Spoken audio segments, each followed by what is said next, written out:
This is the Mauritania Railway, one of the longest trains on the planet. As you can see, it's not exactly passenger-friendly. Travelers sit atop piles of iron ore being transported from inland mines out to the coast. It's also unbearably hot, and you're constantly pelted with needle-sharp iron dust. But when you need to cross this stretch of the Sahara, it's this or walking.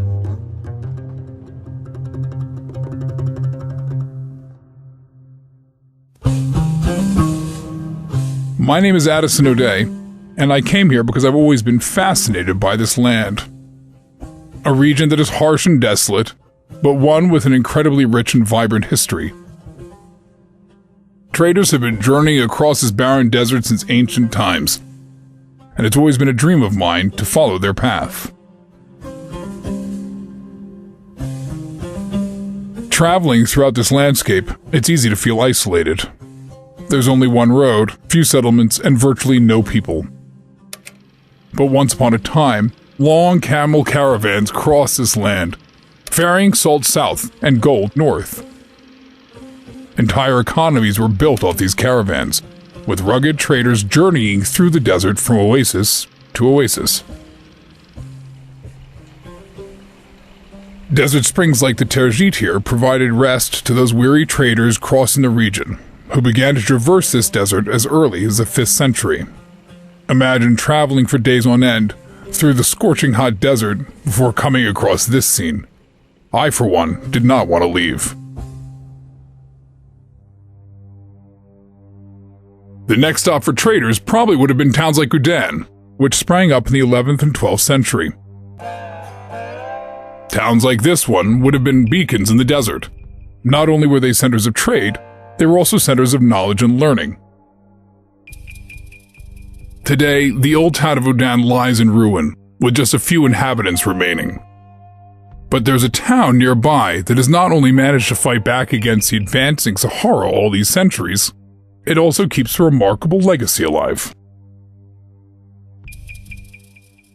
We're in a town called Shengheti, and this is the oldest of the 5 ancient libraries here, La Bibliothèque Al-Habat. Contained within these walls are thousands upon thousands of manuscripts, with some even dating back to the 10th century. And it's up to the librarians here to keep them safe. This is Saif Mahmoud, the librarian and direct descendant of the founder of this library, called the Mahmoud Library, which was founded in 1680. Over the centuries, librarians like Saif have worked hard to preserve and study the manuscripts that surround us. Avant, on l'exposait au soleil pour tirer des termites, des insectes. Parfois, on met du sel pour absorber l'humidité. Parfois, on met pour la sécheresse. Maintenant, nous avons mis dans des boîtes d'archives. Et nous avons même déjà pensé à scanner. Est-ce que c'est possible de toucher des livres? There are many lifetimes worth of studies here. The texts cover everything from astronomy to mathematics and medicine, as well as religious texts on Islam. Not to mention some epic ancient poetry, which Saif was only too happy to perform. وَلَقَدْ ذَكَرْتُكِ وَالرِّمَاحُ نَوَاهِلٌ مِنِّي وَبِيضُ الْهِنْدِ تَقْطُرُ مِنْ دَمِي فَوَدِدتُ تَقْبِيلَ السُّيُوفِ لِأَنَّهَا لَمَعَتْ كبارق ذلك المتبسم. En français, c'est un poème d'épopée, de fantasy. Mais le poète... Shengheti was labeled a UNESCO World Heritage Site in 1996. However, that doesn't mean it's not in danger of being lost to the desert. There are plenty in the academic world who would love to see the manuscripts contained here moved safely to a museum. For now, at least, Saif is sworn to protect the learnings here where they've always been. Traveling across this country is a rare privilege that few on this planet will ever get to experience. Though, as I've learned, it wasn't always that way.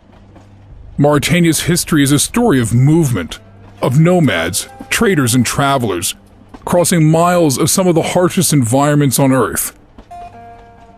And in a way, this train ride seems in keeping with that spirit.